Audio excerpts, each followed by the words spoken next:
Welcome to SATV News. This is Riaz Mahmood with our headlines.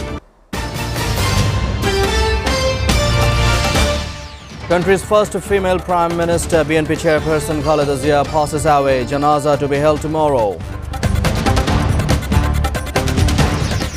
3-day state mourning declared by interim government of national mourning. General holiday tomorrow. Chief advisor urges countrymen to be patient. World leaders express deep condolences over Khaleda Zia's demise.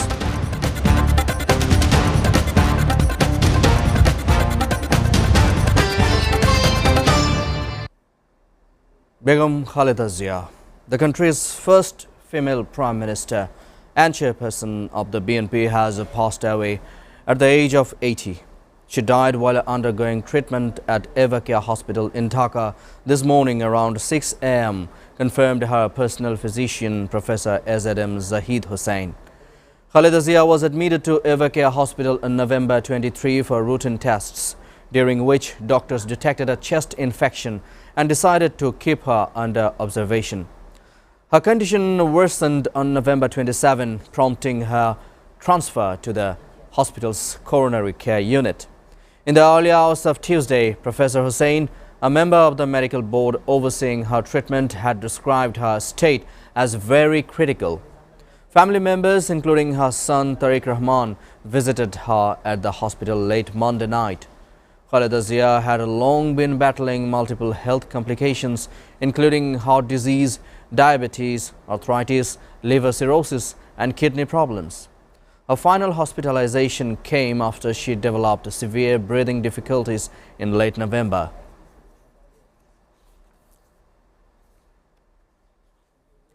Chief Advisor Professor Muhammad Yunus today, in an address to the nation, announced a 3-day state mourning from tomorrow at the death of a 3-time former Prime Minister and BNP Chairperson Begum Khaleda Zia. Besides, he also declared a general holiday tomorrow, the day of her namaz-e-janaza. He made this announcement during a condolence message this morning. Professor Yunus also said Begum Khaleda Zia was not merely the leader of a political party, but an important chapter in the history of Bangladesh. The chief advisor further said Begum Zia's role in the struggle to establish democracy, multi-party political culture, and the rights of the people in Bangladesh will remain memorable. Due to her uncompromising leadership, the nation was repeatedly freed from undemocratic situations and aspired to reclaim democracy, he said, adding the nation will remember her contributions with due respect. The chief advisor further urged everyone to maintain discipline and order during the janaza and observance of mourning.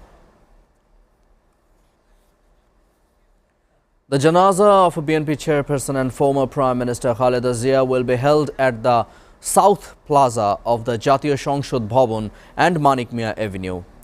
After the janaza, she will be laid to rest beside her husband, former President Zia Rahman, said BNP Secretary General Mirza Fakhrul Islam Alamgir. He provided this information at a briefing today around 2:45 p.m. after an urgent meeting of the BNP Standing Committee at the party's Gulshan Chairperson office. The meeting had begun at 12:30 p.m. with members of the Standing Committee in attendance. Earlier, a 2-hour-long Standing Committee meeting was held at the Gulshan office under the leadership of BNP Acting Chairman Tariq Rahman. Mirza Fakhrul Islam Alamgir said that the janaza of Khaleda Zia will be led by the Khatib of the National Mosque, Baitul Mukarram. The entire janaza proceedings will be conducted by BNP Standing Committee member Nazrul Islam Khan. He added that everyone will participate in the janaza in an orderly manner and will attend her funeral.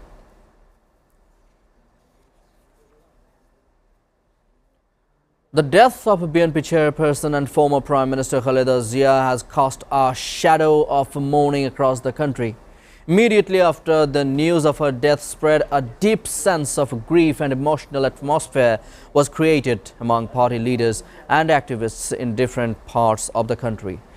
People from all walks of life are crying in grief over the loss of a guardian. The death of BNP Chairperson Khaleda Zia, the daughter-in-law of Bogra, has created a deep sense of grief and emotional atmosphere among party leaders and activists and the general public. Black flags were hoisted at party offices. In addition, prayer gatherings are organized at various mosques and madrasas. Relatives and locals started coming to Khaleda Zia's ancestral home in Phulgazi, Feni. A Quran recitation was organized there to pray for the forgiveness of her soul. A shadow of mourning has descended on Chittagong. When the news of the death spread in the morning, people from different walks of life, in addition to party leaders and activists, rushed to the Chittagong Metropolitan BNP office. They remembered the former Prime Minister with tears in their eyes. A shadow of mourning has fallen across Rajshahi. People from different classes and professions, starting from BNP leaders and activists, are expressing deep grief. An atmosphere of mourning prevails among the leaders and activists.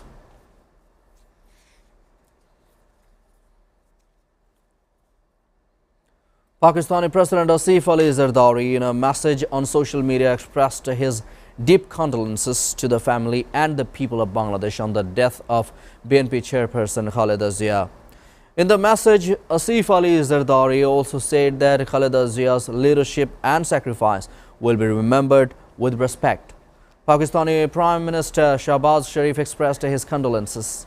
Expressing grief over the death of Khaleda Zia, Indian Prime Minister Narendra Modi wrote on social media, deeply saddened by the news of Khaleda Zia's death in Dhaka. In a condolence message sent to Chief Advisor Professor Muhammad Yunus, Chinese Premier Li Keqiang expressed deep sorrow over the death of Khaleda Zia. He expressed China's deep condolences and sincere sympathy to the government of Bangladesh and Khaleda Zia's family on the death of Khaleda Zia. A post on the verified Facebook page of the US Embassy in Dhaka also expressed deep sorrow over the death of Khaleda Zia. Viewers are taking a short break. Stay with us.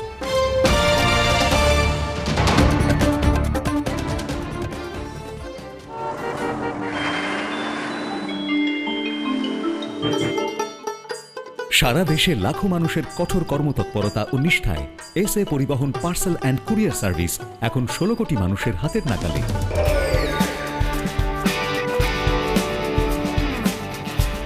দীর্ঘ 30 বছর ধরে বিশ্বস্ততা ও দ্রুততার সাথে সেবা দেওয়ায় গ্রাহক সেবায় এখন শীর্ষে। বাংলাদেশে গ্রাহক সেবার সাফল্যের পর এসএ পরিবহন পার্সেল অ্যান্ড কুরিয়ার সার্ভিস এখন বিশ্ব বাণিজ্য কেন্দ্র সিঙ্গাপুরে। আপনার যে কোনো পণ্য সিঙ্গাপুর থেকে বাংলাদেশে বুকিং এর জন্য যোগাযোগ করুন। এসএ পরিবহন private limited, logistics parcel and courier service, 22 Roberts lane, Singapore 218302। Phone. Welcome back. You are watching SATV News. Now, news from abroad. US President Donald Trump on Monday said that the US would quickly launch new attacks on Iran if it is rebuilding the nuclear program that he struck in June.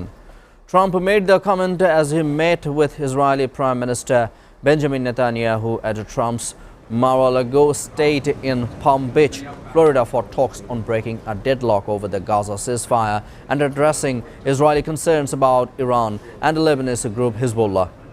Trump said he wanted to move to the second phase of the ceasefire deal between Israel and the Palestinian militant group Hamas as soon as possible, but that there has to be a disarming of Hamas. A ceasefire agreement in the conflict took effect on October 10, but heavy Israeli bombardment and military operations in Gaza destroyed much of the territory's infrastructure and living conditions are dire. Since the ceasefire was declared, Israeli strikes have killed more than 400 Palestinians and Palestinian militants have killed 3 Israeli soldiers. Donald Trump further said that Israeli President Isaac Herzog had told him a pardon for Prime Netanyahu on corruption-related charges was on its way, an assertion Herzog's office was quick to challenge. In the dock area where they load the boats up with drugs. Iran's parliament speaker said on Tuesday that Tehran has the right to defend itself and that its future actions may be unexpected after U.S. President Donald Trump warned the United States could support another major strike on Iran were it to resume rebuilding its ballistic missile or nuclear weapons programs. Speaking beside Israeli Prime Minister Benjamin Netanyahu following a meeting at his Mar-a-Lago estate in Florida on Monday, Trump suggested Tehran may be working to restore its weapons programs after a massive U.S. strike in June. We know exactly where they are going, what they are doing, and I hope they are not doing it because we don't want to waste fuel on our B-2, he added, referring to the bomber used in the earlier strike. The Kremlin on Tuesday said it was necessary to develop a dialogue with Iran and urged all parties to refrain from escalation after U.S. President Donald Trump said Washington would support another massive strike on Iran. Flanked by Israeli Prime Minister Benjamin Netanyahu, Trump suggested on Monday that Tehran may be working to restore its weapons programs after a U.S. strike in June. Iran denies it has a nuclear weapons program. Moscow has cultivated closer ties with Tehran since the start of its war in Ukraine and this year signed a strategic partnership treaty with the Islamic Republic.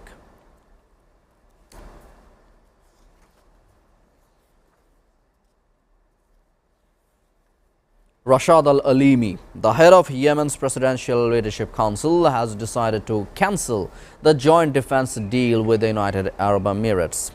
UAE forces in Yemen must leave within 24 hours, al-Alimi says, announcing an air, land and sea blockade on all ports and a crossing for 72 hours. His orders come after the Saudi-led coalition in Yemen launched a limited airstrike targeting what it called foreign military support to the UAE-backed southern separatists at Mukalla port. The Saudi Foreign Ministry says steps taken by the brotherly state of the UAE are extremely dangerous. The coalition said the Mukalla port strike caused no casualties or collateral damage, so the state media say. According to sources, the strike targeted the dock where the cargo of the two ships was unloaded. UAE-backed forces control large swaths of land in the south, including the strategically key province of Hadramaut. Hamas confirmed on Monday that Abu Ubaidah, the spokesperson of its armed wing, the Yazidin al-Qassam brigades, was killed in an Israeli strike in Gaza earlier this year, months after Israel announced this death. In a video statement posted on Telegram, the brigades paid tribute to Abu Ubaidah, describing him as a revered commander and figure admired by supporters. Israel had said he was killed in a strike on August 30.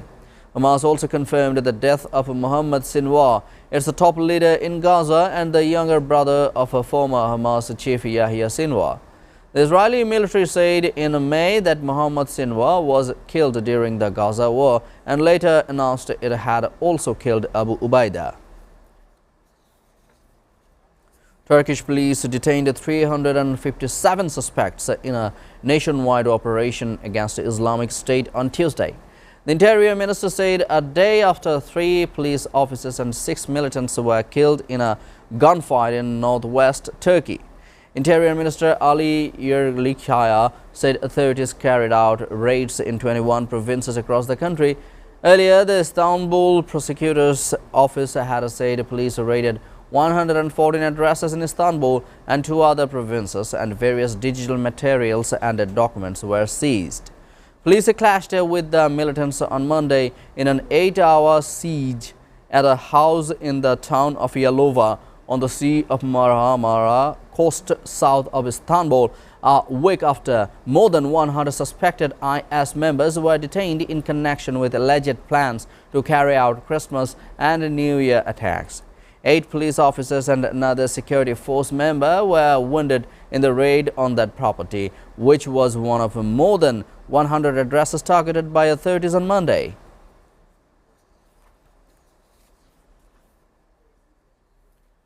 The U.S. military said it killed 2 men in a strike on a boat suspected of carrying drugs in international waters in the Eastern Pacific Ocean on Monday. Joint Task Force Southern Spear conducted a lethal kinetic strike on a vessel operated by designated terrorist organizations in international waters, said the U.S. Southern Command in a post on X. No U.S. personnel were harmed during the operation, the military said.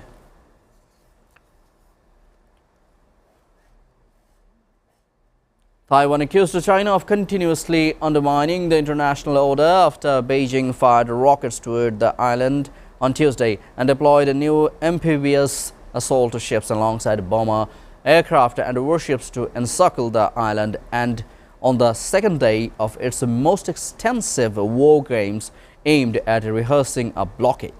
Speaking during a news conference in the Taipei, Jean Y.J. Shen, Deputy Director General of Taiwan's Foreign Ministry, affirmed Taiwan's commitment to working with like-minded nations, including the US, Japan, the EU and G7 to promote peace, stability and development, emphasizing strong and smooth communication with these partners, named Justice Mission 2025.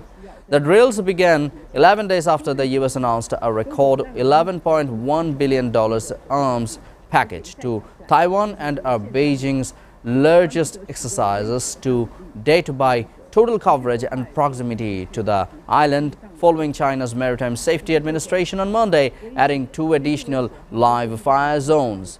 The island's defense ministry confirmed live firing drills had taken place to Taiwan's north on Tuesday morning, and debris had entered its contiguous zone, defined as 24 nautical miles offshore. China will always be a promoter and a facilitator of the sound growth of Cambodia-Thailand relations and stands ready to provide all necessary assistance and support, including in ceasefire monitoring, humanitarian assistance and demining cooperation, said China's Foreign Ministry spokesperson Lin Jian. He made the remarks on Monday in response to an inquiry about whether China would send peacekeepers to the Cambodia-Thailand border areas. China looks forward to and believes that Thailand-Cambodia relations will get back to the right track at an early date, Lin added. Lin said since the outbreak of the conflict at the Cambodia-Thailand border, China has conducted active mediation in keeping with the global security initiative proposed by the Chinese leader. Thanks to the joint efforts of all parties, the military authorities of Thailand and Cambodia recently reached a ceasefire agreement. The Chinese side welcomes this, the spokesperson added. Colombia's government will raise the country's minimum wage to 1.75 million pesos per month, a 22.7% increase, said President Gustavo Petro on Monday. The new minimum wage, which applied to around 2.5 million workers across the Andean nation, will come into effect in 2026. The hike more than doubles the 9.54% increase made this year, which brought minimum wages to 1.42 million pesos and marks the leftist administration's last minimum wage hike before elections are held at the end of May 2026. It also surpasses predictions for next year's inflation, which central bank economists have estimated at 3.6%, down from the 5.1% projected for this year. Petro acknowledged the measure would put pressure on inflation.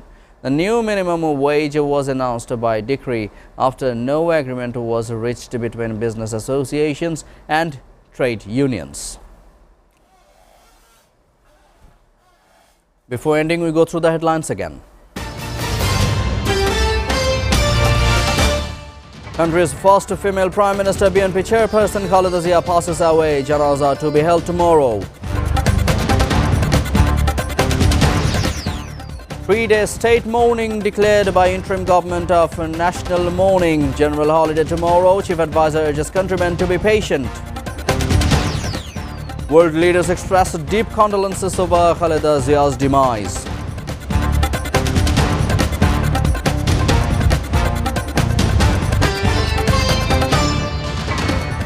You are updated with our top stories so far here on SATV, and to know the latest news, visit www.satv.tv. Stay with SATV.